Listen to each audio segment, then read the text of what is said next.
Well, first of all, thank you for having me.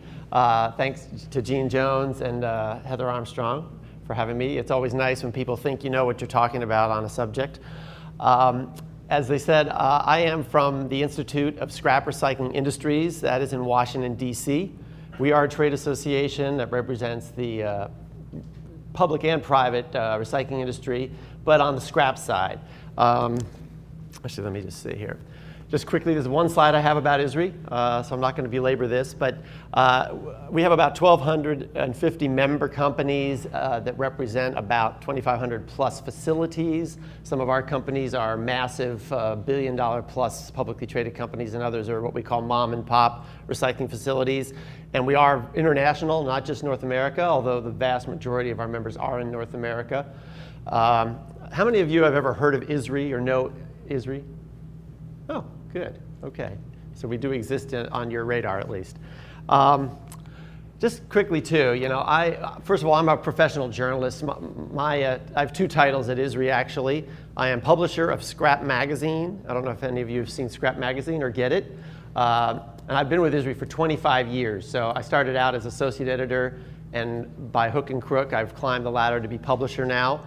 But I'm also Assistant Vice President of Industry Communications. That's probably one of the longest titles of anyone in this room for ISRI, and that's, in my context today, that's my title.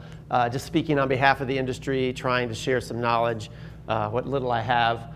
But anyway, the reason I have this slide up quickly is just, I look at the scrap recycling industry and your niche, the municipal curbside type recycling industry, as sort of like brothers and sisters, maybe cousins. We're related, but we have slightly different genetics. This is sort of how we relate. The bigger circle is the scrap recycling industry, and I do apologize for the date. You can see this is some figures from 2012, but our commodities director didn't have time to update this for me. And then the smaller circle is more like the municipal side, so we do relate. We often, you know, trade or buy materials amongst each other, but we also have a lot of business separately. So I actually come from the darker circle area, so I apologize in advance if I slip into what I call scrap speak, or if I seem a little favoring the scrap side of the equation. That's just what I know. 25 years of doing it, that's just what I know. So I hope, again, what I have to say is going to be helpful to you. If nothing else, hopefully it'll just give you a couple of new ideas. Okay. All right, so and one other bit of caveat is that I have to give credit to my ISRI colleague, Joe Pickard. He is our Director of Commodities and Chief Economist. He should have been up here doing this, not me. He really knows this stuff backwards and forwards. And anything you see here that's charts, tables, graphs, Joe created it, and I give him credit for it all. So if you find anything valuable, really Joe's the one you should thank. Okay, let's just jump into it.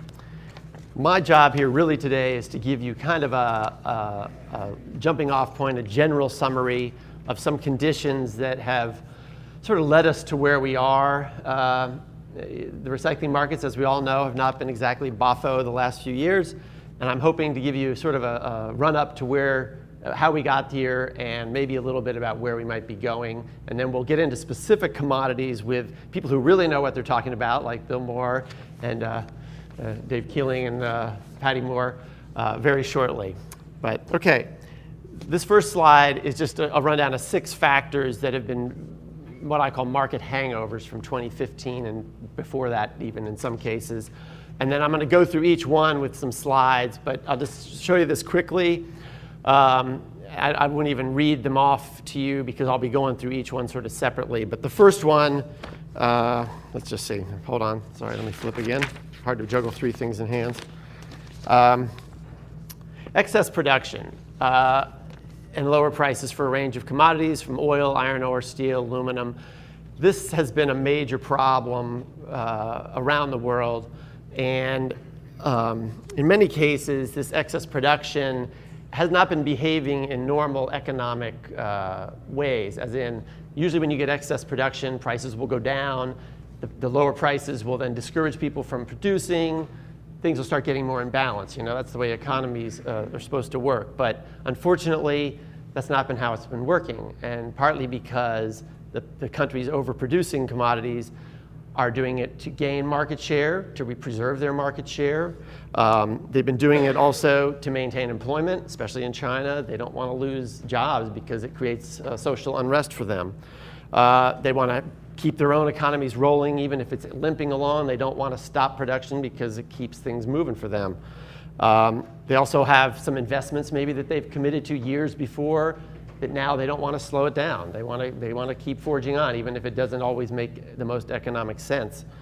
And then there's politics. I mean, I don't know if you followed the recent OPEC and oil issues, but you know, Saudi Arabia doesn't want to cut back because it's trying to play political games with Iran and things like that. So in any case, this is not behaving the way economic cycles should work, and it's really hurting the commodities category badly.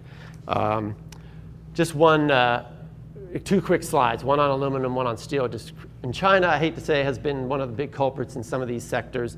If you can just look at this, just in the past 15 years, China's production of primary aluminum has just been exponential. I mean, that's just a crazy cycle. You can think of these kind of situations as like a heavy, wet blanket that you put over the various market in question. This has really hurt the aluminum market, which I actually will speak in more detail about aluminum in the more special focus section after this. And then look at steel. China in 2000 again, the red line is China's steel production. And Dave will talk more about this, I'm sure. I mean, that's again exponential. In 15 years, it has basically gone from very little steel production to making half of the world's steel itself.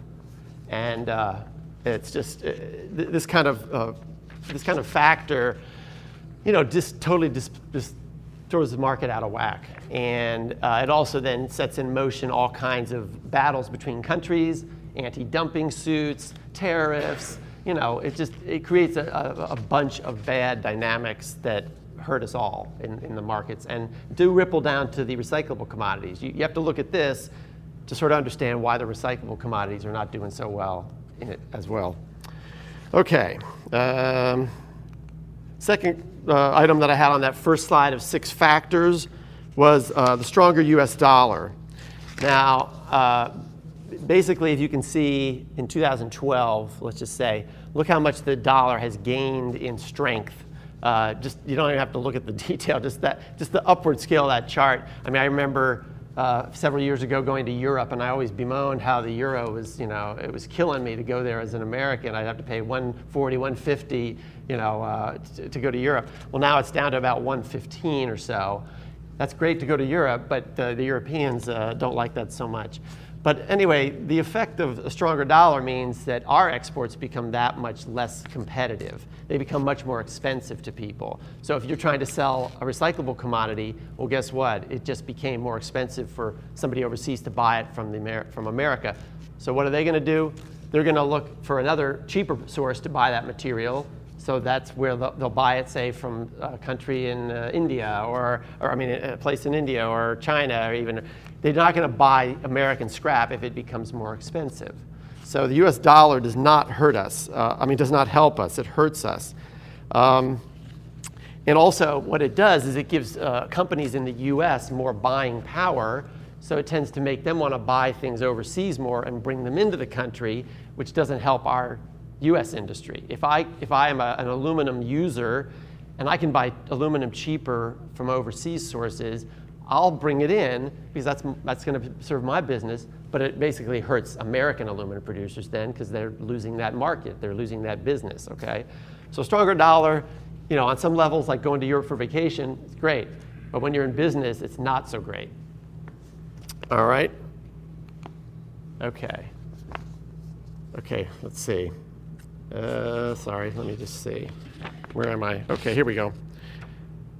Third market change. Oh yeah, the third item on my list here was to talk about, again, China's shift to slower growth and lower demand for recovered materials. Now, you know, we all, over the last 15 years really, again, 2000 is really when China kind of really kicked up its economy, and we all rode that wave. It was an amazing wave. I mean, the heady days of its growth were really great.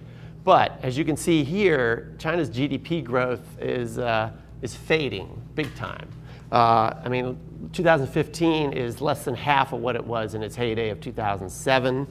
That, again, anybody who sees that chart and who liked China's huge demand for all our kinds of scrap materials, recyclable materials, paper, plastics, steel, copper, any of that stuff, that's definitely not a good sign. Why do we all care so much? Okay, this is a chart that, again, just look at it in generalities. This is the volume of total US scrap exports to mainland China. Okay, and again, scrap exports meaning our stuff. I talk in scrap, but we're talking recyclables, okay? So look at that. In 1989 to 99, it imported 9 million metric tons. In 2000 to 2014, it imported 211 million metric tons. Look at that increase in how much it was buying from the US. Massive, okay? But bad sign is, look at the end of that chart. From that peak in 2011, 2012, somewhere in there, it's going down. And that's, again, a sign of its fading economy. It's not like it's going away, but it's losing its momentum. And that, again, when we all put a lot of eggs in that China basket, it's bad news. Okay, let me just see here. Where are we? Okay. Okay, now, looking beyond China, though, okay? China's not the only country out there that buys our materials, thankfully.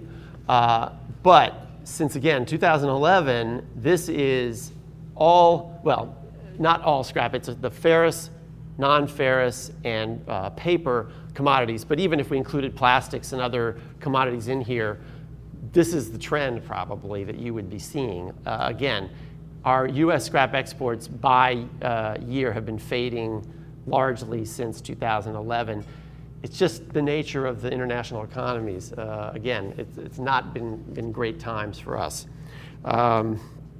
Let's see. Within this picture, though, I don't want to make it sound that it's all bad, because there are a few commodities that have showed some strength, like last year. Bill might give more detail, but corrugated was, I think, up 9% in exports in 2015.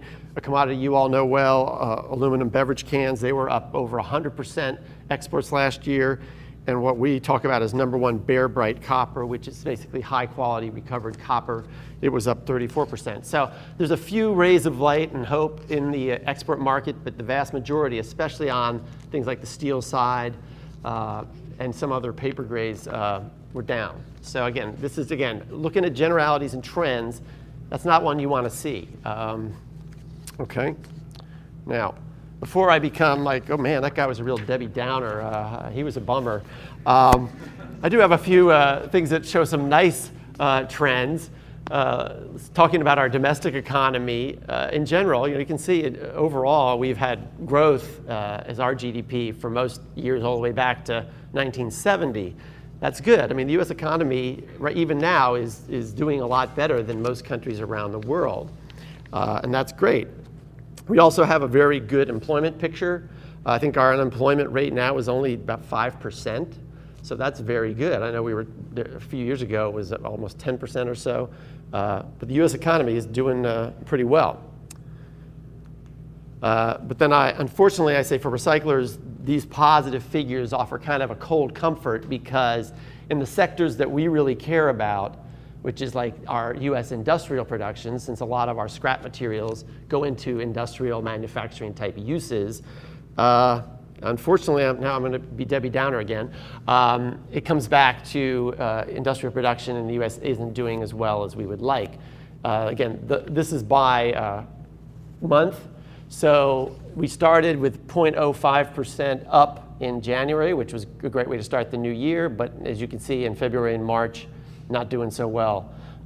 So again, where it matters to us, that's why the economy, you might hear people say the U.S. economy is doing pretty well. Well, why isn't my market doing better? Well, because in the sectors that we really care about, this is what we want. This is not what we want to see. Also, in the employment side, as I say, we have low unemployment in general. That's great, but unfortunately in the sector we care about, which is in manufacturing, U.S. manufacturing is losing jobs. Sorry, got to juggle again. U.S. manufacturers shed 18,000 jobs in February, and they shed another 29,000 jobs in March. So, again, we wish the employment would be going up in manufacturing because that's where our materials are used. So if you have lower manufacturing going on in the US and all that bad stuff I showed you internationally in these other slides, it's not really surprising that our markets have been kind of limping along these last few years. All right. Okay. Now, ISRI has what it's called its own index. Again, this index doesn't include every material. It includes mostly the, I think the non-ferrous, ferrous metals, and paper together. That's from January 2011 to early this year. That's not a chart line you want to see, really. I mean, those are all our prices, people. Again, if you were living large in 2011 when we kind of hit a peak, this is what you've been seeing, and your bottom line has shown it. Also, like in the larger world, in 2015, the Bloomberg Commodity Index, which is a basket of 22 commodities, that includes things beyond our niche, of course, but that was down 25%. Commodities have been not excelling price-wise for many years now. Let's see. Okay. All right. So again. Okay. So now let's get to more about how it's affected us particularly. So you got all these factors: global overproduction, falling commodity prices, soft manufacturing output, strong US dollar, logistical and regulatory issues. Logistical, I don't know if you all remember back to early 2015 when there was that huge West Coast port problem. I mean, that was a nightmare for recyclers because so many shipments go off the West Coast to China and they were just dead in the water. And that kills us. And when there's any kind of logistical problems, whether it's bad rail service or strikes or any of that stuff, that hurts because a lot of our material is shipped overseas. But what it's meant, all this stuff has meant difficult to impossible financial picture. I mean, you see a lot of companies having bad financial reports. You see that some going bankrupt. You see some closing yards or facilities to try to make, streamline and stay alive. I just read the other day that Schnitzer Steel Industries, one of the big companies in the scrap industry, started saying it was going to extend its payment terms to vendors to 45 days from 30 days. When you see a big player like that do that, they're hurting. And consolidations, I mean, it's the big fish eating the little fish, or the mid-sized fish joining each other to stay more competitive with the big fish. It's just the trends. Tight scrap recyclable supplies. This is more probably in our niche than the municipal niche, but when the prices are low, people don't bring material in as readily because they're not going to get as much for it. It's not worth their time. Sort of like the same reason people don't pick up an aluminum can on the side of the road a lot anymore. They just don't think it's even worth their time. And this is something more near and dear to your hearts probably, the whole reassessing of the municipal recycling business model. I read more about this than lived it last year, but there was all that talk about we got to figure a new way to make this municipal system work, share the price risk. We can't make any money doing this kind of recycling. The evolving ton is making it harder for us to even amass a ton of material to sell. The dynamic or the mix of materials is changing so that we're not able to get as much newspaper that we used to count on, so we're really having to struggle, find things to sell out of the municipal mix. You're probably getting a lot of materials that people just throw in there that are useless, but they think it's recyclable, and that's your problem now. So again, all these things, not happy situations for recyclers. Just a few ideas. Again, some of these may be more for our niche in the scrap side than municipal, but no matter who you are, when times are low and you have time on your hands, it's the time to focus on how can you become better than you are, focus on becoming more efficient, improving your operations, maybe even diversifying your products. I mean, again, scrap guys can say, I'm going to add electronics recycling to my mix rather than just focusing on metals. Or in the municipal side, you may have to just really bear down on more education to who's giving you materials and say, this is just really got to focus on these materials because the other stuff's just becoming your problem and is becoming more waste management than recycling. Targeted investments, again, in our niche, if you can upgrade material, if you can clean it, if you can, make it higher quality, you're going to be able to sell it more readily, especially on the plastic side. The whole China green fence issue was a lot about quality, and it's just the higher the quality you can offer, the more you're going to have a market for it, the more you'll get for it eventually.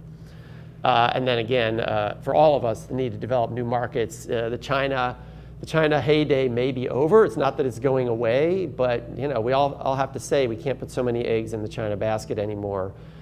You have to say there's other markets out there. In India, India is, I think, the second largest country still in the world, but it will surpass China by like 2050 or something as the largest country in the world population-wise.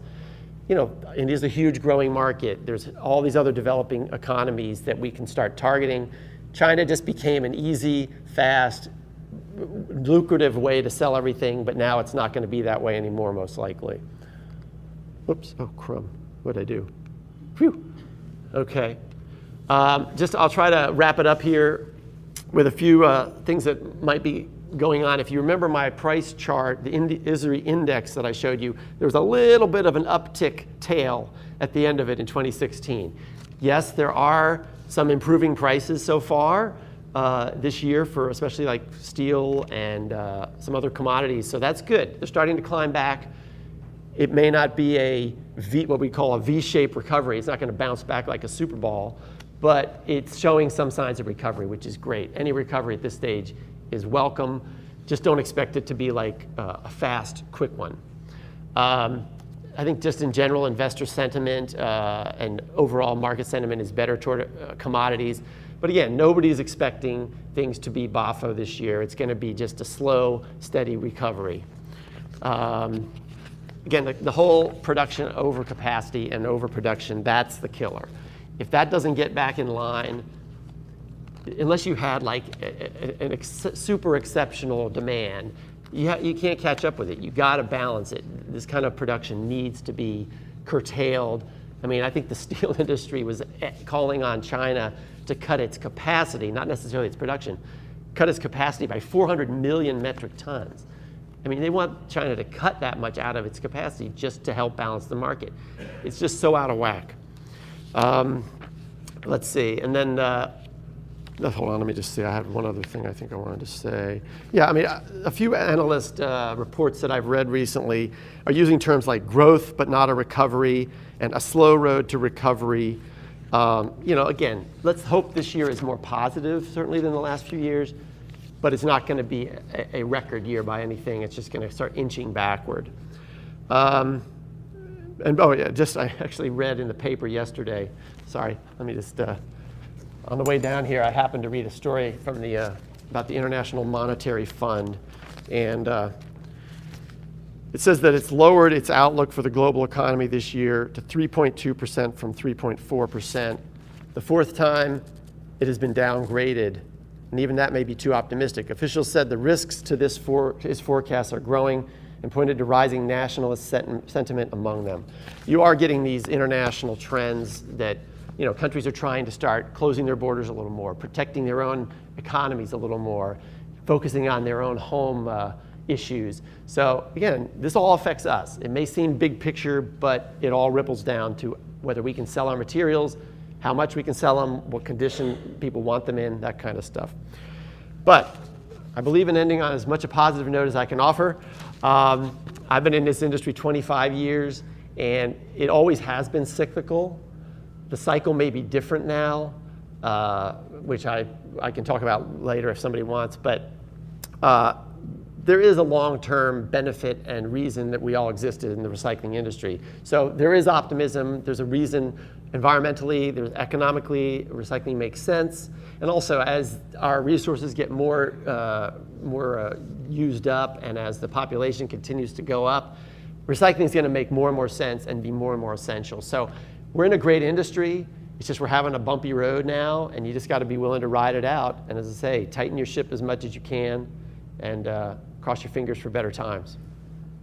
And with that, I thank you very much.